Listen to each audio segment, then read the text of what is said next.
सबसे पहले आगंतुक सत्संगी भाई बहनों का मैं अभिवादन करता हूँ, जो मेरे 75वें जन्मदिन पर बधाई देने पहुँचे।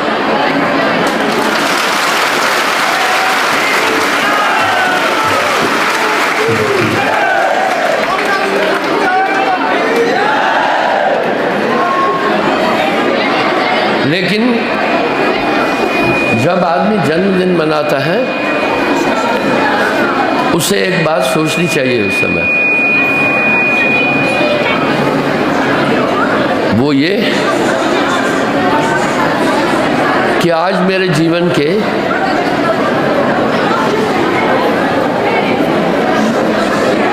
75 साल गुजर चुके।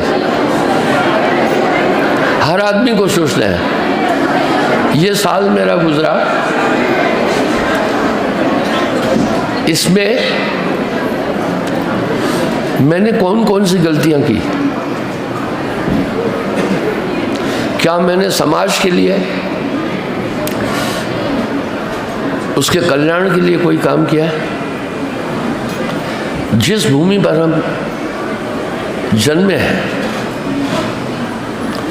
उसके प्रति भी हमारा कर्तव्य है ये सोचना है कि हमने अपने राष्ट्र के लिए, अपनी मातृभूमि के लिए कोई कार्य किया, या सिर्फ हम अपने स्वार्थ के लिए जिए।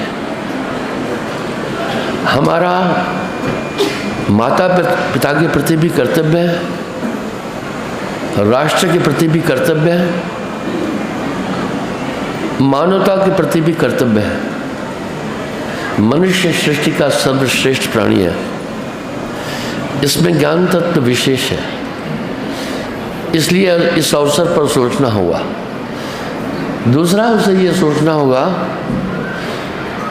क्या मैं सिर्फ भौतिक जीवन की आवश्यकताओं की पूर्ति कर रहा हूँ या नहीं? क्या मैं अपने इस मानव जीवन के लक्ष्य की तरफ बढ़ रहा हूँ कि नहीं? मैंने मानव जीवन और अपनी आत्मा के कल्याण के लिए कोई रास्ता अपनाया और मैं उस पर चल पाया हूँ कि नहीं?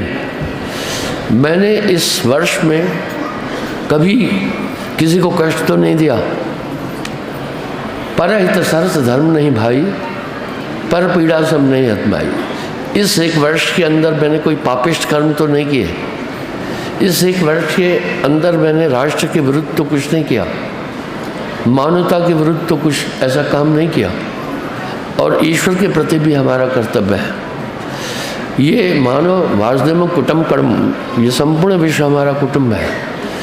हमने विश्व कल्याण के लिए कोई पहल की क्या? संसार के सभी प्राणियों की सुरक्षा भी की क्या? क्योंकि आत्मवतम सर्वभूतेषु, हमने अपने धर्म के नियमों का पालन किया कि नहीं किया? सिर्फ इतना ही नहीं है, किसी भी धर्म में जन्म लेने से इंसान धर्मिष्ठ नहीं होता है। धर्मिष्ठ वो है जो धर्म के सिद्धांत और नियमों पर चलता है, अर्थात कौन कौन सी गलतियां मुझसे हुई हैं उस पर गहन पश्चाताप करे। ये सिर्फ मोमबत्ती जलाने का दिन नहीं होता है, या हैप्पी बर्थडे का दिन नहीं है। इस दिन हमें गंभीरता से अपने जीवन, अपने वर्ष के सभी क्रियाकलापों के विषय में चिंतन करना होता है, जिससे फिर हम आगे वो गलतियां न दोहराएं जो हम कर चुके हैं। एक श्लोक है संस्कृत का, उसका भावार्थ है कि सच्चे पश्चाताप से पाप नष्ट हो जाते हैं। यानी जब आदमी कोई गलती करके उस पर गहराई से चिंतन करता है तो उसके वो पाप नष्ट हो जाते हैं। क्यों हो जाते हैं? क्योंकि वो दोबारा वो पाप नहीं करता है। इसको प्रायश्चित कहते हैं। तो इस समय पर हमें प्रायश्चित भी करना है। दूसरी चीज़ ये देखना है कि हम अपने प्रति भी जिम्मेदार हैं, अपने परिवार के प्रति भी हम जिम्मेदार हैं, अपने गांव के प्रति भी हम जिम्मेदार हैं, अपने राष्ट्र के प्रति, अपने प्रांत के प्रति भी हम जिम्मेदार हैं, और हम विश्व के प्रति भी जिम्मेदार हैं। क्या हमने अपनी जिम्मेदारियां पूरी की हैं या नहीं की हैं?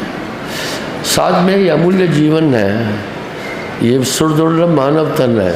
इसमें प्रमुख जीवन का एक ही लक्ष्य है कि हमने आत्मा के कल्याण के लिए कुछ काम किया क्या? और हमने कुछ परमार्थ किया क्या? परहित सर्थ धर्म नहीं भाई, पर पीड़ा सब नहीं अदनाई। हमें इस अवसर पर इन बातों पर गहनता से चिंतन करना होता है। ये दिन सिर्फ ढोल धमाके का नहीं है। धन्यवाद।